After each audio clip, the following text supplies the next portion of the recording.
Good morning.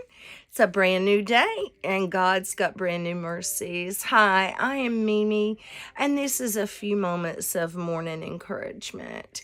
I hope everybody has had a great start to the warm season and gotten through the allergy times. I know here in South Carolina, our pollen is starting to minimize. So I'm very thankful for that because it has about tried to get me, but I'm not going to let it. So, anyway, I just wanted to hop on here before I head out to work. I know it's been a while since I've talked to you guys, and you know what? We all go through what I call the dry spell. And I've been in a dry spell for a few weeks. And so I also have my grandchildren for a week. And so it's just been very busy this season already. And, I have accomplished a lot. My yard is finished. I've got my flowers planted and all my little knick-knack things that I make for my garden are all done and up and running, and everything's looking pretty. So now I can just sit and relax the rest of the summer. At least that's my plan anyway. I don't know what God's plan is, but that's my plan. Speaking of God, I wanted to read for you this morning a little verse. It's Psalms 34, 4 through 7. For I cried to him, and he answered me. He freed me from all my fears. Others, too, were radiant at what he did for them. Theirs was no downcast of look of rejection. And this poor man cried to the Lord, and the Lord heard him and saved him out of his troubles. For the angel of the Lord guards and rescues all who reverence him.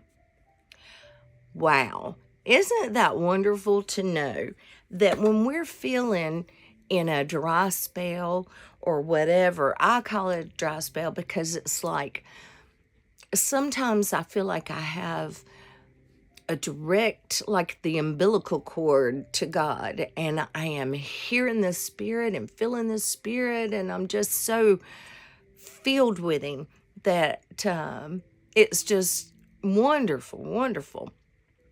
But then I start, for some reason, all of a sudden, I feel like somebody's clipped that cord, and I'm just floundering around out here by myself.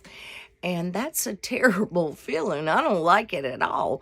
And sometimes, I don't know why, it happens. I go through a dry spell. I've done it many, many times in my life. And when I sit down and it's like when I finally realize that that's where I'm at, sometimes I just start feeling off and I don't really know why. And then it dawns on me, oh my gosh, my connection has been cut. God is withdrawn from me. That's my first response. But the truth is, I have withdrawn from God. I've maybe quit reading my Bible as consistently as I was. Maybe I've quit praying as consistently as I was. Maybe I just got busy and I'm not doing it as often as I need to. Most of the time, I talk to God all day long. And, it's not always a verbal talk, but in my mind, I'm talking to him, asking him to bless me and thanking him and saying prayers for people and myself. And so then it's just like all of a sudden, if I get busy, that's normally when it happens. And I don't know why. Why? I don't know that. It's happened so many times, but it's like Satan just puts blinders on us and we don't know what's happening until it's too late.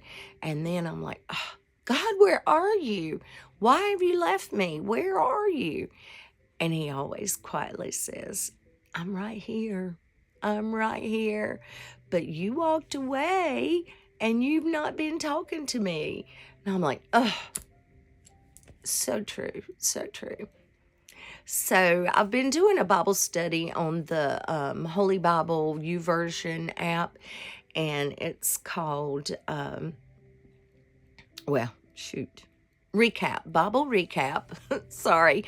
And it is, I think the girl's name is Leanne Cobble. Yeah, Leanne Cobble. She's sort of gives you a narration or just I guess it's a narration at the end, and it's just wonderful. I'm doing it at my own pace. I'm not necessarily doing that every day. I do something every day. A lot of times it's just reading my Jesus Calling devotion, but I have learned, and it's, I'm in my 60s. It's been a long row of learning, and I don't know why when we learn something, we can't just always remember it. But anyhow, I have learned that just reading my devotion is not enough for me to stay in contact with God. So, next thing I know, me and my husband are fighting or arguing, or I'm annoyed by everything he does. I know none of you are annoyed at your husbands, are you? Oh my goodness.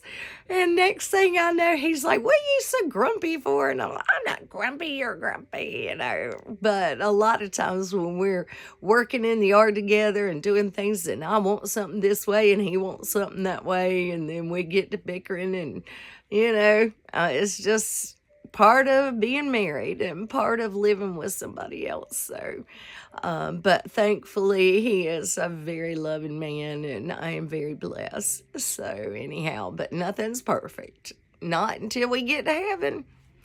But I'm going to leave you with all of that. I hope that this has made some kind of sense. Sometimes I feel like I just babble on and nothing really makes a lot of sense, but I just say what's on my heart, and sometimes I do plan about what I'm going to say. But this morning, I just felt like I needed to jump on here for a few minutes and give y'all a little word and just say hello. And I've missed y'all, and I thank you all for looking at my little videos, and I appreciate you.